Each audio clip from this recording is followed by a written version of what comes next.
दरम्यान अहमदाबाद विमान दुर्घटनेचा AAIBनं सादर केलेला 15 पानांचा अहवाल आता समोर आलेला आहे।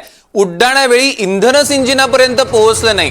दोन्ही इंजिनचे स्विच एका सेकंदात बंद झाले। विमान 32 सेकंद हवेत राहिलं आणि अपघात झाला। फ्यूल स्विच सुरू न झाल्यानं विमानाचा अपघात झाल्याचं या 15 पानी अहवालामध्ये म्हटलेलं आहे। सरकारी संस्था एअरक्राफ्ट ॲक्सिडेंट इन्व्हेस्टिगेशन ब्युरोनं हा अहवाल एअर इंडियाकडे सुपूर्द केलेला आहे। नेमकं त्या 32 सेकंदामध्ये काय झालेलं आहे याचा उलगडाच या अहवालातनं झालाय। तो आपण ग्राफिक्सच्या माध्यमातून बघतोय। अपघाताआधी मेडे कॉल आला, त्यात काय होतं? विमानानं 180 नॉट्सचा कमाल निर्देशित एअर स्पीड गाठलेला होता आणि इंजिन 1 इंजिन 2 चं इंधन कट ऑफ स्विच रन वरनं कट ऑफ स्थितीपर्यंत पोहोचलं, ज्यामुळे इंजिन मध्ये इंधन येणंच बंद झालं आणि दोन्ही इंजिनचा N1 आणि N2 रोटेशन स्पीड वेगानं कमी होऊ लागला। इंजिन रिलाइट करण्याचा प्रयत्न केला, परंतु तो सुद्धा यशस्वी ठरला। आणि या दोघांमध्ये काय संवाद झालेला होता? शेवटचा संवाद। तुम्ही इंजिन फ्यूल का बंद केला? सुमित सबरवाल यांनी विचारला आणि त्यावर क्लाइव्ह कुंदर यांनी उत्तर दिलेलं आहे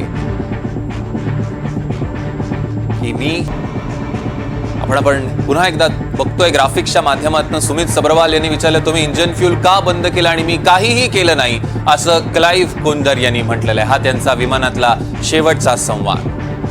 दरम्यान एअर इंडिया विमान अपघात प्रकरणी अद्यापही कोणताच निष्कर्ष काढता येणार नाही। ब्लॅक बॉक्स संदर्भात तपास सुरूच आहे, अशी माहिती मंत्री मुरलीधर मोहोळ यांनी दिली आहे। मशीनमध्ये तांत्रिक अडचणी कधीही येऊ शकतात असं ते म्हणाले। दरम्यान या घटनेमध्ये मंत्रालयाकडनं हस्तक्षेप करता येत नाही, असं देखील मोहोळ यांनी स्पष्ट केलं। गेले 1 महिन्याच्या आतमध्येच त्याचा एक प्राथमिक अहवाल त्यांनी दिला आहे। हा काही अंतिम अहवाल नाही आहे, त्यामुळे आता त्याच्यामध्ये अधिक काही बोलण्यासारखं नाही। पण जे काही संभाषण समोर आलंय, जे काही त्याच्यामध्ये आता प्राथमिक जी चर्चा झाली आहे किंवा अहवालात काय आलंय, तर AIBचं हेच म्हणणं आहे की हा अंतिम रिपोर्ट नाही आहे। अजून खूप काही त्याच्यामध्ये चौकशी बाकी आहे। खूप काही गोष्टी पुढच्या चौकशीतनं समोर येतील। त्यामुळे ही एक ऑटोनॉमस अथॉरिटी आहे, त्यांच्या कामामध्ये कुठे इंटरफेरन्स केला जात नाही। त्यामुळे इंटरफेरन्स केला नाही म्हणून निष्पक्षपणे ते चौकशी करतायत।